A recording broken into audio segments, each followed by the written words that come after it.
नमस्कार, आप सभी का एक बार फिर से स्वागत है हमारे चैनल भजन कहानी में। आप सभी को कार्तिक के महीने की हार्दिक शुभकामनाएं। कार्तिक महीने में भगवान विष्णु, तुलसी माता और विभिन्न देवी देवताओं की पूजा का भी विधान है। इनमें पीपल पथवारी की पूजा भी शामिल है। इस पूजा से जुड़ी एक गुजरे की कथा बहुत प्रसिद्ध है, जिसे कार्तिक के महीने में पीपल पथवारी पूजते हुए सुना जाता है। आज मैं आपको वही कथा सुनाने जा रहा हूं। ध्यान से सुनना। एक समय की बात है। एक महिला थी। उनका दूध दही बेचने का काम था। उसने अपनी बहू से कहा कि जाकर दूध दही बेच आए। जब उसकी बहू दूध दही बेचने निकली तो रास्ते में उसने देखा कि औरतें पीपल पथवारी सींच रही थी। इस पर उस बहू ने उन औरतों से पूछा, आप सब यह क्या कर रही हो? औरतों ने कहा, हम पीपल पतवारी सींच रही हैं। ऐसा करने से घर में धन धान्य बढ़ता है और खोया पति भी मिल जाता है। वो बहू बोली, ऐसी बात है तो मैं भी सींचूंगी। तुम तो पानी से सींच रही हो, मैं तो दूध दही से सींचूंगी।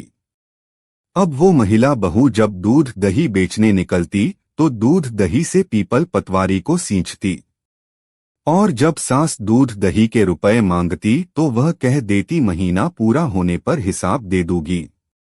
ऐसा करते करते कार्तिक का महीना पूरा हो गया। अब उसके पास अपनी सास को देने के लिए पैसे तो थे ही नहीं। अब वो जाकर पीपल पथवारी के चरणों में बैठ गई। इस पर पीपल पथवारी ने उससे पूछा, क्या बात है? उसने कहा, आज मेरी सास दूध दही का हिसाब मांगेगी। मेरे पास तो कुछ नहीं है। मैंने तो दूध दही से आपको सींचा है। पीपल पथवारी माता बोली, रुपए तो मेरे पास भी नहीं हैं। यह पत्थर और पान के टुकड़े हैं, इन्हें ले जा। वो बहू वही अपने साथ ले गई और उसे अलमारी में रख दिया। इसके बाद डर के मारे वो चादर ओढ़कर सो गई।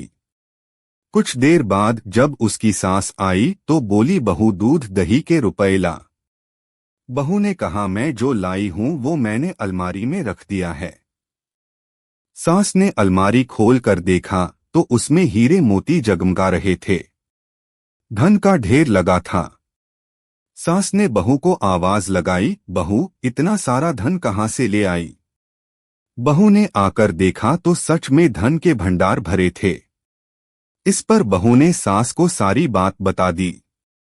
सास ने कहा, अब मैं भी कार्तिक मास में पीपल पथवारी को सींचूंगी और खूब धन कमाऊंगी।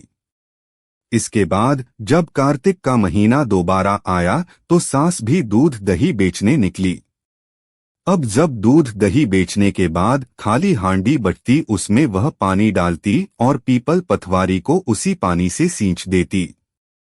पूर्णिमा के दिन उसने अपनी बहू से कहा कि वो उससे दूध दही के रुपए मांगे। जब बहू ने रुपए मांगे तो सास भी जाकर पीपल पथवारी के चरणों में गिर गई और कहने लगी, मुझसे मेरी बहू रुपए मांग रही है। इस पर पीपल पथवारी माता ने उसे कहा, मेरे पास तो पत्थर और पान के टुकड़े हैं, यही ले जा।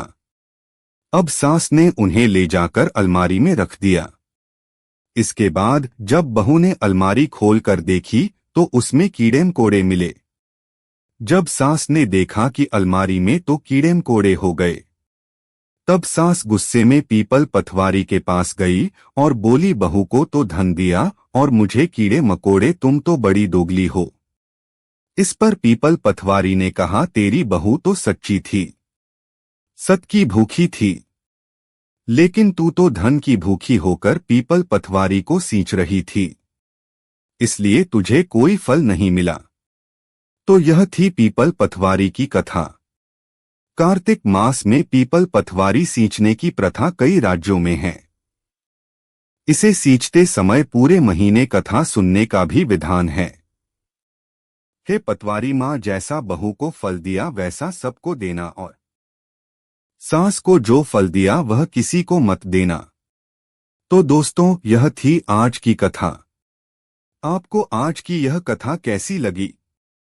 कमेंट करके जरूर बताएं। कथा अच्छी लगी हो तो लाइक जरूर करें और अगर अभी तक मेरे चैनल भजन कहानी को सब्सक्राइब नहीं किया हो तो सब्सक्राइब जरूर करें। धन्यवाद।